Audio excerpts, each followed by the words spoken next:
Hello my dear students, मैं Ajay sir अपने YouTube channel पर आप सभी का फिर से स्वागत करता हूं। आज हम पढ़ने जा रहे हैं क्लास 12th केमिस्ट्री का चैप्टर 11 एल्कोहल फिनॉल ईथर के कुछ महत्वपूर्ण ऑब्जेक्टिव जो एग्ज़ाम में पहले से पूछे आ रहे हैं और आगे भी पूछे जाएंगे। तो आज आप बने रहिए मेरे साथ, आज आपको बहुत अच्छे क्वेश्चन देखने को मिलेंगे। तो सबसे पहला क्वेश्चन हम देखते हैं। CH3O CH3 तथा C2H5OH आपस में किस प्रकार की समावयवता दर्शाते हैं। मतलब CH3O CH3 तथा C2H5OH में किस प्रकार की समावयवता होती है या किस प्रकार की ये दोनों समावयवी हैं। तो हम सभी जानते हैं इसका नाम होता है CH3O CH3। दो CH3 हैं, इसलिए हम इसको बोलेंगे यहाँ पर डाई मेथिल, और यहाँ पर ऑक्सीजन को हम बोलेंगे यहाँ पर ईथर। ये ईथर क्रियात्मक समूह है, तो हम इसको बोलेंगे डाई मेथिल ईथर। तथा जो C2H5OH है इसका नाम होता है एथिल एल्कोहल। तो इन दोनों में किस प्रकार की समावयवता पाई जाती है। इन दोनों का अणुसूत्र एक ही है। जैसे हम यहाँ देख सकते हैं, इसमें कार्बन 2 है, 2 कार्बन और 6 हाइड्रोजन 1 ऑक्सीजन, यानी हम इसको लिख सकते हैं C2H6O C2H6O। तो यहाँ पर भी हम इसको देखेंगे C2H5 और एक ये हो गया 6 C2H6O, यानी दोनों का अणुसूत्र एक समान है बट दोनों के क्रियात्मक समूह अलग अलग हैं। तो हम कहेंगे ये दोनों एक दूसरे के क्रियात्मक समावयवी हैं। दोनों एक दूसरे के क्रियात्मक समावयवी हैं, यानी इन दोनों में क्रियात्मक समावयवता पाई जाती है। इसी प्रकार हम यहां पर देख सकते हैं। नेक्स्ट सेकंड क्वेश्चन, कास्ट स्पिरिट। कास्ट मतलब लकड़ी। कास्ट स्पिरिट को किस नाम से जानते हैं।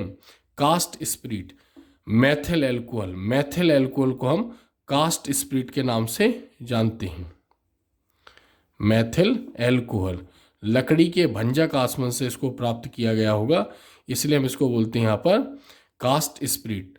हमें इसका फॉर्मूला भी पता होना चाहिए। इसका फॉर्मूला होता है CH3OH, Maithil alcohol CH3OH। Next तीसरा क्वेश्चन देखते हैं। फिनॉल की सांद्र H2SO4 की उपस्थिति में सांद्र HNO3 के साथ क्रिया होने पर बनने वाले पदार्थ का नाम क्या है। जब फिनॉल की सांद्र H2SO4 की उपस्थिति में यानी सल्फ्यूरिक अम्ल की उपस्थिति में सांद्र HNO3 यानी नाइट्रिक अम्ल के साथ क्रिया कराते हैं तो बनने वाले पदार्थ का नाम पिक्रिक अम्ल होता है। पिक्रिक अम्ल एक विस्फोटक पदार्थ है। इसको हम 246 ट्राई नाइट्रोफिनॉल यानी इसको TNP के नाम से भी जानते हैं। 246 ट्राई नाइट्रोफिनॉल यानी फिनॉल का एक रासायनिक गुण भी है। नेक्स्ट क्वेश्चन देखते हैं, 4th नंबर का क्वेश्चन। परिशोधित एल्कोहल क्या है। परिशोधित एल्कोहल को हम रेक्टिफाइड एल्कोहल भी कहते हैं। परिशोधित एल्कोहल को रेक्टिफाइड एल्कोहल भी कहते हैं। तो परिशोधित एल्कोहल होता है 95.5% एथिल एल्कोहल, यानी 95.5% एथिल एल्कोहल।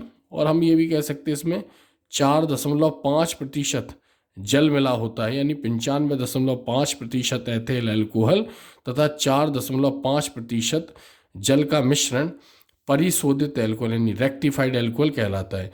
5वें नंबर का हम क्वेश्चन देखते हैं। कार्बोलिक अम्ल किसे कहते हैं। कार्बोलिक अम्ल फिनॉल को कहते हैं। किसको कहते हैं। फिनॉल। कार्बोलिक अम्ल फिनॉल को कहते हैं। फिनॉल का सूत्र हम सभी जानते हैं C6H5OH होता है। और या फिर हम इसको इस प्रकार भी लिखते हैं, जब बेंजीन के ऊपर OH क्रियात्मक समूह जुड़ा होता है तो हम इसको फिनॉल कहते हैं। नेक्स्ट क्वेश्चन देखते हैं हम यहाँ पर 6वें नंबर का क्वेश्चन। C2H5O C2H5 का उपयोग होता है। मतलब C2H5O C2H5, अब यहाँ पर 2 C2H5 है तो पहले हमें इसका नाम पता होना चाहिए। C2H5 2 C2H5 डाई एथिल, और इसमें क्रियात्मक समूह ईथर है तो हम इसको बोलेंगे डाई एथिल ईथर। अगर हम इसका IUPAC नाम देखें तो यहाँ पर एक C2H5 को ऑक्सीजन के साथ एथॉक्सी बोलेंगे और दूसरे C2H5 को हम एथेन बोलेंगे। इसका IUPAC नाम भी एग्जाम में पूछते हैं। तो एथेन, बट यहाँ पर हमें इसका उपयोग लिखना है, तो यहाँ पर इसका उपयोग निश्चेतक के रूप में किया जाता है। निश्चेतक, निश्चेतक मतलब बेहोश करने में, एक एनेस्थेटिक कंपाउंड है, इसका उपयोग बेहोश करने में होता है, डाई एथिल ईथर। नेक्स्ट 7वें नंबर का क्वेश्चन देखते हैं हम यहाँ पर, फिनॉल का स्वभाव या फिनॉल की प्रकृति कैसी है? तो फिनॉल दुर्बल अम्लीय है, यानी जल में H+ आयन देता है। H+ आयन देने के कारण फिनॉल की प्रकृति अम्लीय होती है, यानी फिनॉल एक दुर्बल अम्ल है। नेक्स्ट क्वेश्चन देखते हैं, लूकास अभिकर्मक क्या है? लूकास एक वैज्ञानिक का नाम है।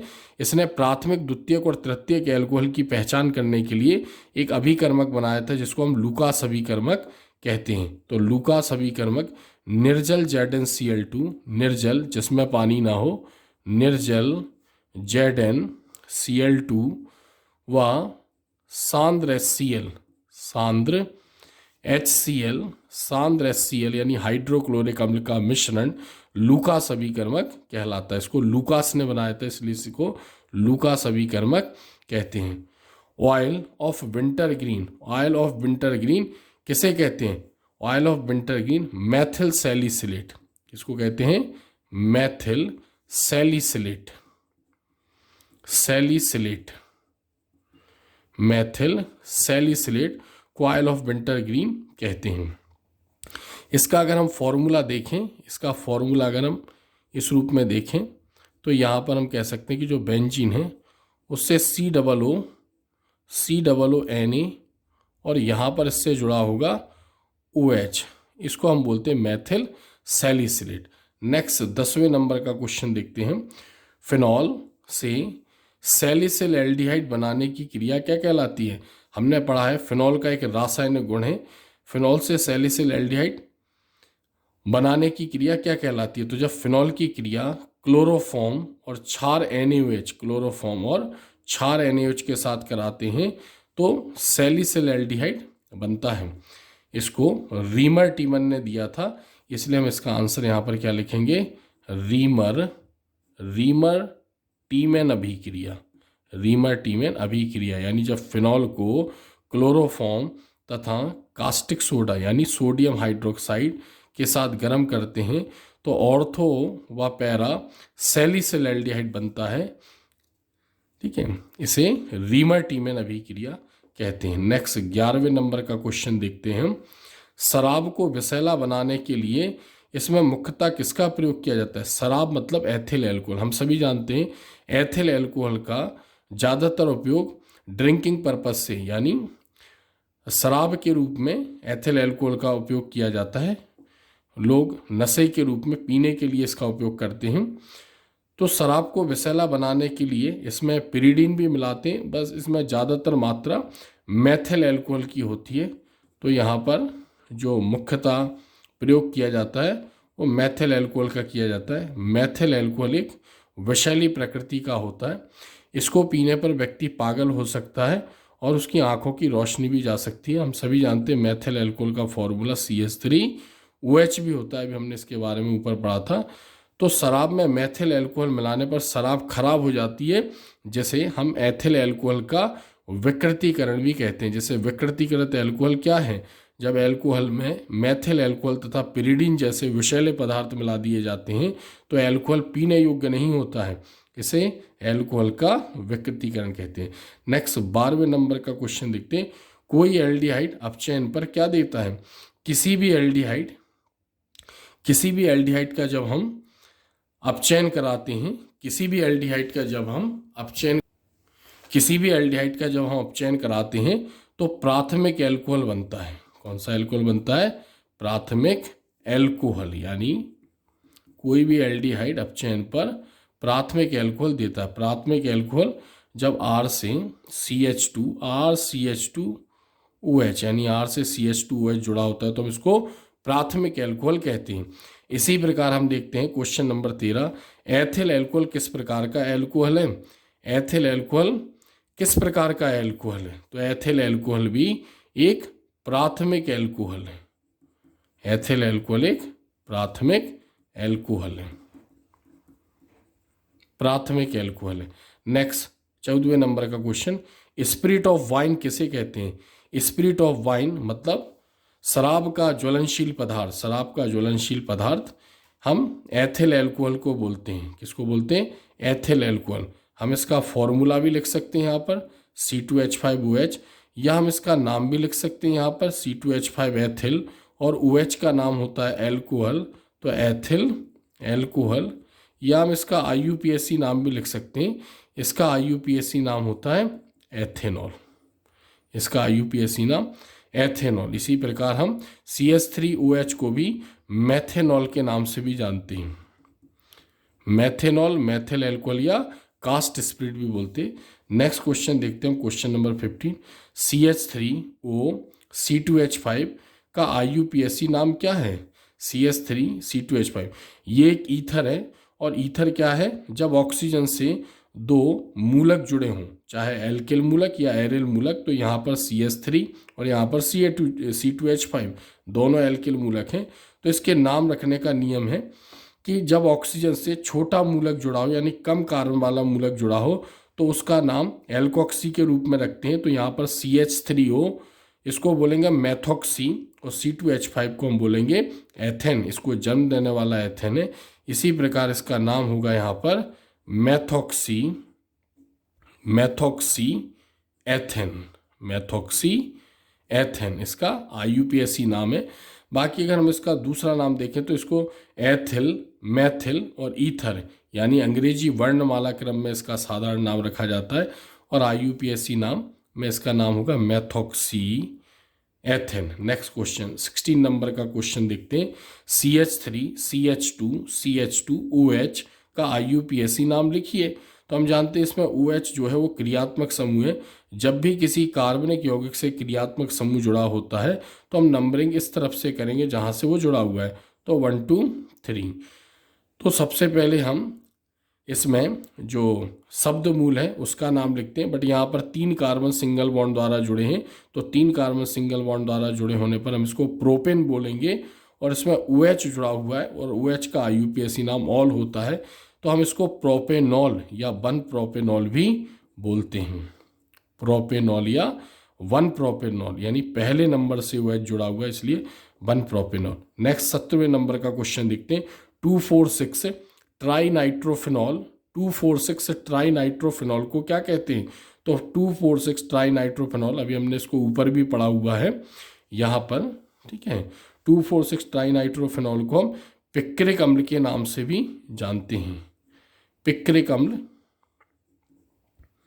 या हम इसको TNP भी बोलते हैं, पिक्रिक अम्ल या TNP। यानी जब फिनॉल की क्रिया क्लोरोफॉर्म और कास्टिक सोडा के साथ कराई जाती है तो 2,4,6 ट्राइनाइट्रोफिनॉल बनता है, जिसे हम पिक्रिक अम्ल भी बोलते हैं। नेक्स्ट क्वेश्चन, एसिटिल सैलिसिलिक अम्ल को क्या कहते हैं? एसिटिल सैलिसिलिक अम्ल को हम एस्प्रिन भी कहते हैं। ये एस्प्रिन के नाम से जाना जाता है जब बेंजीन रिंग के ऊपर OCO-CH3 जुड़ा हो ऑर्थो पोजीशन पर, और मेटा पोजीशन पर COOH जुड़ा होता है बेंजीन रिंग से। ऑर्थो पोजीशन पे क्या जुड़ा होगा?